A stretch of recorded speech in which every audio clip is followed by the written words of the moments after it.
Morning, folks. You know what? I think I'm going to move on from what everybody's talking about and investigating and making videos about and doing substacks about and live streams about and everything else. I've got my opinions, I've got my beliefs on it. I'm going to go over a few certain things, a few things, just a little food for thought that people can kind of, speculate on or pray about or ignore or whatever they want to do.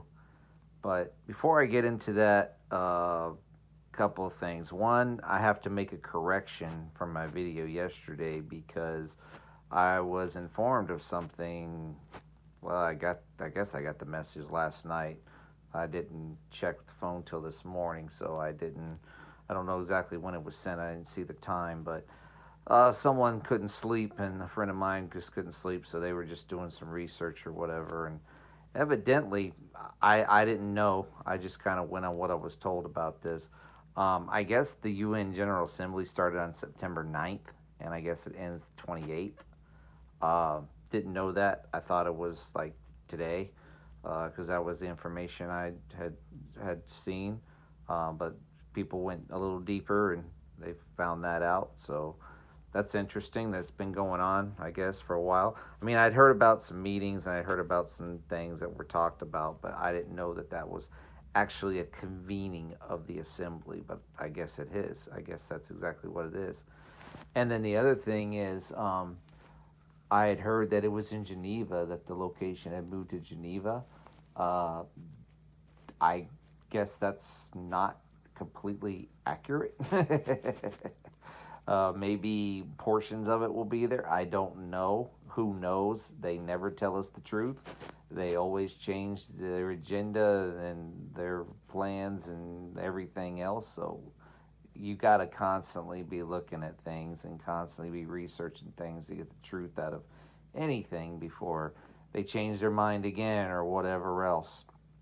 But evidently, uh, at least all of it, if at least most of it, not all of it, is going to be in New York, and that opens up a whole other can of worms. Okay, for me anyway, because people may have heard, may not have heard some of this stuff I share to the post or Substack. Some of it won't allow me to. Some of it I just don't for various reasons. I mean, but this is interesting. Apparently, there have been some threats, some warnings from, you know, sleeper cells. Let's just call it like that. People know what I'm talking about, I'm sure. Sleeper cells, that something could go down here real soon. I'm thinking, well, if the UN General Assembly is in New York, and if that's where they're going to convene, at least for the most part, hmm, things that make you go, hmm. So I don't know. I happen to believe that the fiery kickoff event is true. I know it's been around a long, long, long time. I'm very well aware of that. Uh, but if it is true, and I happen to believe that it is, watch the aircraft carriers, the Lincoln and the Reagan specifically. Watch what happens with our Navy, with our fleet out there, and pay attention to Manhattan. Pay attention to New York. That's all I can say. Because if the dumpster's there, or will be there shortly, I think is in the UK right now or whatever, uh, pay attention. That's all I can say. Be on your guard. Be ready. It could be time. I don't know. It very well could be time. I guess he got all the way to like the 28th. I don't know exactly when he's going to be in New York and Manhattan and all that jazz. I don't know. I thought it was like between the 17th and 19th, but even that would have changed because might change because today is the 17th. I don't know. All I can say is pay attention. You know, just be on your guard. Just be aware. But ultimately, don't be like glued to it or anything. Like, oh my gosh, is this going to happen? Is it going to happen? I have no idea.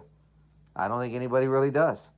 But well, there's been plenty of warnings out there. I've seen some other things. Minister Paul, watched some of his videos at times.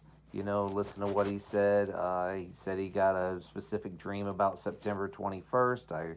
I know it's date setting and this and that. I get it. However, September 21st is also solstice, I believe. And he said it was like earth, wind, and fire. I've heard this for years. I even posted "Wake Me Up When September Ends" by Green Day. Just because it's a song about September. They put this stuff out there. And I remember hearing a few years back. Why did they choose Earth, Wind, and Fire for their song September? Why did they choose the 21st? And according to Maurice White, and who knows if he's telling the truth or not, because that dude believed in levitation and everything else. So anyway, but they said, well, that was just the date that sounded best in the song. Yeah, maybe not, I suppose, but it's also the solstice. So let's just think about it like that, okay? So I don't know. The 21st of September is this Sunday. Don't know. But Minister Paul supposedly had a dream. Other people are talking about the 21st of September for various reasons. I don't know. All I know is it's the solstice, and they usually don't let those things pass without something, because that's how these sick, twisted freaks are. These occultist, Satanist, Freemason, globalist, elitists. They're just sick and twisted. People are just demented. They're just demoniacs. Like I said, I'm gonna keep going back to it. They're demoniacs. So you can't trust anything they say. You can't believe anything they say or do or whatever. They're just evil. It's just straight up evil. I don't know how else to say it. So I'm really gonna try to move on from this, because I got some encouraging stuff, because at least for me and my family, because we had an answer to prayer, and it didn't get answered the way he thought it was going to get answered, but that's cool. Lord's will be done. He's on his throne. He does what he wants, and how he wants to do it. But it was good news, and it was an answer to prayer. So I'm grateful. I'm thankful. So I can't go into the details of it. Let's just say God is still on His throne. The Lord's in control of these things ultimately, and things happen how He wants them to happen, when He wants them to happen. And I'm grateful. I'm thankful. Thank you, Jesus, because it's something we've been praying about for a long time, um, pretty much half the year, if not more, maybe. And it turned out that it worked out in everybody's favor. So I'm grateful. I'm thankful. So uh, let me just say this. You know, like I said, God is on His throne. The Lord's on His throne, and so He answers prayers. He listens to our prayers, and so make your petitions known. And I don't think you have to like harass him and bother him about it all the time, but at the same time, it's just like make your petitions known to the Lord. Fast, pray, do whatever you have to do, come into agreement, with each other, over a particular issue or situation. And I think there's a good chance He may answer those prayers. A quick update on Pastor Benjamin Faircloth. He had a procedure this morning. I don't know about the details of it, or the results of it, or what have you. But they say they're going to keep him in the hospital, and they're going to make sure he's taken care of, and he's going to be good to go by the time he eventually gets discharged or whatever it is. He'll be, I'm not going to say completely healed and healthy. I don't know that for a fact, but they're going to do their best. From what I understand, they're really gonna he's gonna get the best health care he possibly can, and they're gonna do their best to make sure that he is as healthy as he can be before he's discharged. So I don't know how long he's gonna be in the hospital. But they are doing their best. I'll just leave it at that. And meanwhile, Ignited Church is going to have several different speakers, people that they know personally or whatever. And uh, my friend Jonathan Sosa, pastor down in Miami, he's going to be speaking there October 5th. So he'll be doing the service there on October 5th in Ignited Church, Livonia, Georgia. So people are in the area, you're interested or whatever else. Good man, good speaker. I'm familiar with the names of the other people, but I don't exactly know who they are. But I do know who Jonathan is. So, you know, I plan, Lord willing, I plan to be there to support that, support him, and so forth, and to be there if the Lord allows it. So anyway, last thing, okay, like I said, because I really believe it's time to move on from this. At least for me personally, I've seen enough stuff, videos, information. I've shared a lot of it. I'm to the point where I'm pretty tired of it now. And the reason is because we're never going to get the truth. It's just that simple. It's like the files and everything else. We're never going to get the truth. They're not going to tell us the truth. They're going to stick with their narrative, as insulting as it is to our intelligence. They're going to mock us. That's why I shared earlier, Buzz Lightyear and Tom Hanks, or Woody, played by Tom Hanks and what's his face, Tim Allen. You're mocking me, aren't you? Yeah, yeah, they absolutely are mocking us. They think we're stupid. They will believe any agenda, any narrative. People will just buy right into it. They are. They're absolutely mocking us. The other thing that came to my mind, is Back to the Future, and knocking on Biff, knocking on George's head. Anybody home? Anybody home? Hey, your shoe's untied. He looks down and then he hits. Then he flicks his chin. Don't be so gullible, McFly. I mean, that's how I feel like they're treating us. They're treating us like, George McFly with Biff Tannen beating on him, and from Back to the Future, and what's his face, Woody, mocking Buzz Lightyear in Toy Story, because he thinks he's the real Buzz Lightyear. They're mocking us. That's all they do is they mock us. They make fun of us. They mock us. So I don't like being mocked. I don't know about you. I mean, I admire men like Hank from God's Soldiers Ministry. He prays for the mockers and scoffers that come on his channel during his live streams and whatnot, because you're always going to have your mockers and scoffers. But personally, it irritates me. I'm not going to lie. I don't like it. It's not like, oh, please mock and scoff me more. Please, please, please. I mean, I'm not a glutton for punishment. But that's what they're going to do. They're going to continue to mock us. We're never going to get the truth of this. Never, ever, ever. And Stephen Manoon from Israeli News Live, he put his video out, and Peggy Hall, the Healthy American, and so forth. I'm listening to some things here and there. BP Earthwatch. I'm listening to all this different stuff, and it's just like, this is my conclusion. These are the three things I come to. Okay. And then I said, I think I'm really just going to kind of move on from this, because I'm just getting tired of it. All right.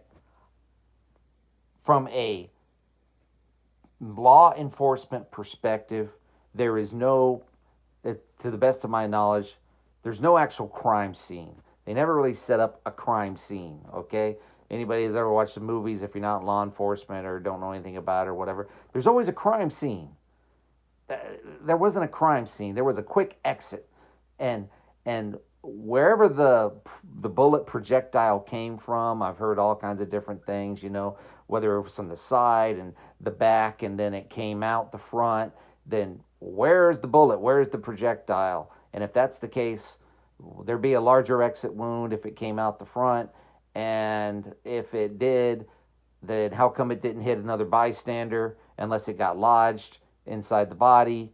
But still, we're never going to get a ballistics report, a forensics report, an autopsy report, nothing, because it was all rushed. It was all chaos. It was all ridiculous. Reminds me a lot of the John Benet Ramsey thing from, December of 1996 in Boulder, Colorado, because in the academy we actually had to study that case and how botched it was and how they just screwed everything up from top to bottom, from the very beginning to the end. It was just a disaster. It's a mess.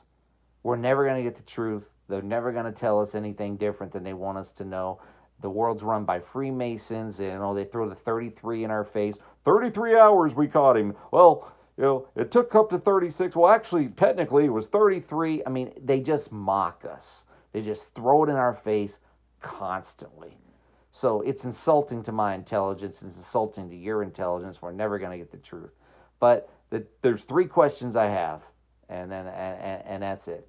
And if anybody can answer any of these three questions, leave it in the comments. I'm interested in what you have to say if you can answer any of these three questions, okay? One is, Where is the bullet or projectile? Now, if it did get lodged inside the body, fine. Then we should have a ballistics report, a forensics report, and there should be an autopsy report. Okay? There should be something. Something. But we get nothing. Okay? That's the first question. Secondly, why didn't the dude slump over in his chair? Why didn't he slump to the side or whatever, no matter where he was hit, front, behind, side, whatever else? He should have slumped. And third, not only slumped, but fallen out of the chair. And if you don't believe me, check out some other things. Do some research or whatever if you want to. When people get shot, they slump and they fall. Okay? They just do. It just, they just do. Why? Because if they're dead immediately, like a snap, and that's it, they're just boom, dead. Also, gravity rules, okay? They're the law of gravity. You're going to fall. You're going to slump over and you're going to fall out. And people, like I say, you don't have to believe me. Research it yourself, But please answer me those questions. I want to know, where's the bullet or projectile? And if it's lodged in the body, fine. Let's see a report. Okay? Secondly, I want to know, why didn't he slump over? Slump over to the side or whatever. And third, fall out. Fall out of the chair. If people have footage of that and they can show me that, great. Awesome. Then that solves that problem right there. Then I'm like, hey, okay. Interesting. Maybe this really did happen then. But I don't see any of that footage. If anybody has that footage or you found that footage or whatever, please send it on. Let me know. Share it in the comments. Put a link up or whatever. I'm interested to see that. Until that point, I think these people are insulting my intelligence, insulting your intelligence. All they're doing is lying to us and mocking us. And I'm getting kind of fed up with it. And the last thing I'll say regarding that, too, is, when it comes to evidence, whether it's circumstantial or physical, hard physical evidence, it reminds me of scenes in the movie The Few Good Men. And I know I've gone back to that a few times, but it's just interesting because it reminds me of this, okay? This is not hard physical evidence, but it's things that, in the court, Lieutenant Caffey, played by Tom Cruise, he plants a seed in the jury's mind. And this is what he does. When he investigates the crime of the Marine, because they're trying to charge the two Marines with murdering their fellow Marine, and he's trying to prove that it was an accident. They didn't mean to do it. There was no intent here. Okay? They were just simply following orders, doing a code red. It went bad.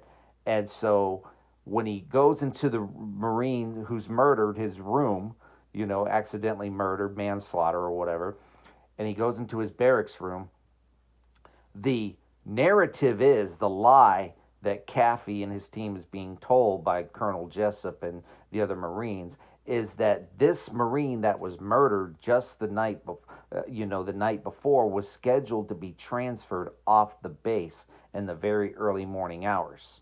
That's the lie. They said they found out that this Marine was in danger because he was writing letters to the NIS, the Naval Investigative Service, and that, he was reporting on a fence line shooting, and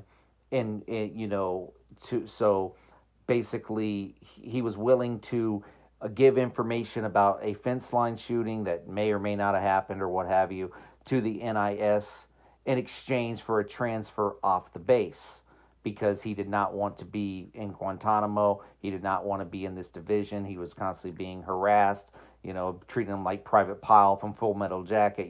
He was constantly being harassed. Wasn't liked by his fellow Marines. He just wanted to transfer off the base. So the lie was that they were going to give him the transfer off the base. Here was the problem with that, though. It's not hard evidence, but it's very circumstantial. When Caffey goes into his room, he sees that this kid, supposedly, this young Marine, was supposedly leaving the base, okay, in just a few short hours, yet everything was in his closet. His uniforms were pressed. They were all on hangers, okay. Nothing was packed in his sea bag. Everything was in his foot locker. He hadn't done anything. Also, they checked the phone logs. He didn't call anybody saying, hey, I'm coming home. I'm coming back to the U.S. Can you pick me up at the airport? Mom, Dad, I'm doing okay. I'm coming back. Nothing. No phone logs, no nothing. Why? Because it was all a lie. Because he wasn't due to be transferred. He was due to be disciplined. And that's what the fellow Marines did to him, and they accidentally wound up killing him. So it was all a lie. So, but you couldn't prove that it was a lie. What he could do was plant a seed in the jury's mind saying, well, how is it that this Marine is due to be transferred in just a few short hours, yet everything is neatly stowed in his footlocker, nothing packed in his sea bag, everything hanging in his closet, pressed, his uniforms and everything else, and he's supposed to do all of this, get up really, really early, pack everything up, not forget anything, and then get to the airport, to the landing strip or whatever, to get on his transport back to the United States. And it just didn't make any logical sense. So, of course, Colonel Jessup, played by Jack Nicholson there, his response to all of that when Caffey questions him in court, thinking he's sly, well, Jessup has an answer. Kind of like the devil, he has an answer. He's like, oh, sure, yeah. Well, you know what? Honestly, I can't answer that question. Maybe he's an early riser. Maybe he likes to pack late. Maybe, he didn't have any friends. Maybe he didn't have any family. He goes, I'm an educated man. He goes, but I really can't, answer, why Private William T. Santiago did what he did, or didn't do what he did regarding, his daily habits, regarding hygiene and packing or whatever else. So he's really smart aleck about it, and he kind of throws it back in his face where it's just like, dude, I see what you're doing here. You've got some pretty good circumstantial evidence, but it's not hard evidence.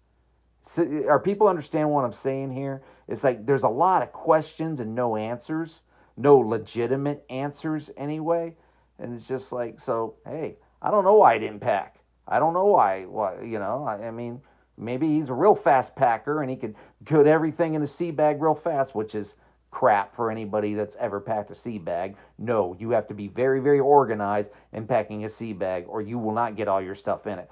Okay, and also with your clothes, with the clothes bag and everything else. You've got to take some time and organize some things if you're going to pack properly, especially if you're leaving and not coming back. I know this for a fact because I've done it many, many, many times. Right? You have to take some time. You have to have a plan. You have to organize. You got to think ahead on where you're going to pack things, how you're going to pack it, how you're going to fold it, how you're going to roll it, everything. Okay? Just speaking from a military perspective there. So his answer didn't make sense, but it didn't seem to matter.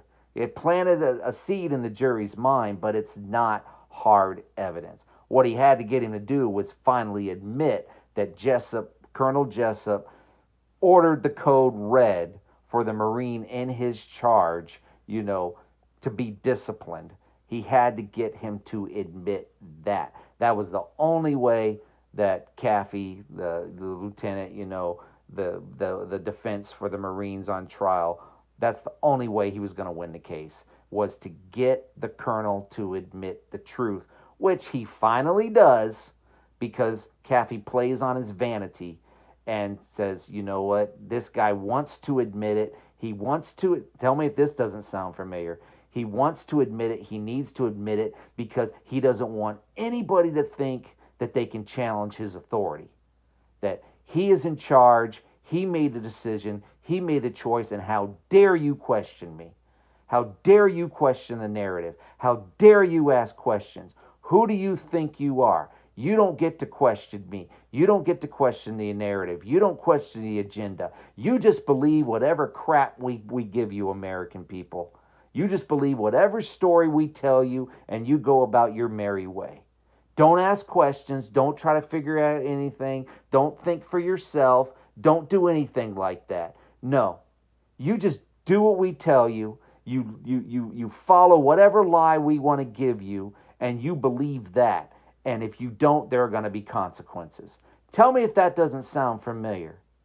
Tell you, ask, answer yourself this question. Ask yourself this question. Do you feel threatened right now?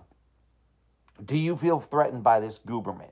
Do you feel threatened by this regime, by this dumpster fire of a regime? Do you feel threatened? Do you feel like your intelligence is being insulted? Do you feel like you're less than? Do you feel like they're treating you like a pawn in some game? Do you feel like that they're treating you as a, scum? You like you're worthless. Like you have no meaning. You have no purpose. I do. I don't like my intelligence insulted. Give me the truth. Give me the answers. Stop lying. But that's not going to happen because the world's run by Freemasons, globalists, elitists, Satanists, occultists, and scumbags. Pieces of crap. They are. I'm just going to tell it like it is. I don't really care. It is. They are liars. Straight up liars that are doing nothing but mocking and scoffing us. So if you want people to stop asking questions, making videos, putting up live streams, investigating, doing their own research, then tell us the truth for a change. But that won't happen. So people are going to continue to do this. And hey, good on them, man. Investigate till you're blue in the face. You're never going to get the answers you want. All you can do is prove that they're lying to you. Duh. We're constantly being lied to. We're constantly being insulted. We're constantly being mocked and scoffed. That's just life. That's what it's like living in Babylon. It is what it is. Just got to deal with it. So, anyway, I'm moving on from this. That's why I'm calling it Moving On. But I do have those questions, though. So if anybody has any footage, if they have any links, they have any information regarding where's the projectile or the bullet, because what we got looks to me like we got a magic bullet or a magic projectile. It just disappeared into thin air, unless, like I said, it's lodged in the body or whatever. Okay, whatever. Okay, again, where's the ballistics? Where's the forensics? Where's the autopsy? You're not going to get any of it. It's not going to happen. Okay. Why didn't the dude slump over? Why didn't the dude slump over in his chair? And why didn't he fall out of the freaking chair? Okay. I'm just asking the questions, Why? Please, can somebody answer those questions? But I'm moving on from this now, except for those three questions. If people can answer those questions, I'm very interested to hear what people's answers to those questions would be. Until then, hey, Peggy Hall, Stephen Benoon, BP Earthwatch, all the people on Substack or whatever, you go for it. Keep asking questions, keep investigating, keep researching. Enter the Stars with Casey. What's that dude? Fittest Flat Earther. On and on it goes. Keep asking questions. You're never going to get any answers, but keep asking questions. Why not? If that's how you want to fill your time, go for it, I guess. But me, it's just like, there's life to live, man. We got to take care of stuff. We got to do what we got to do. Do what the Lord tells you to do. Like I said, I'm thankful that my prayer was answered, and I'm thankful that I think prayers will continue to be answered for Pastor Ben Faircloth and his family, and I'm grateful for all of that. I'm saddened by what's happening in our society, in our nation, and in the world, but at the same time, we're never going to get the truth because the father of lies is in charge of this whole thing, and all these people do is serve their father, the devil, the father of lies. And so we're just never going to get the truth of any of it. So anyway, that's it. Y'all take care. Have a good day. Talk to you later. Bye-bye.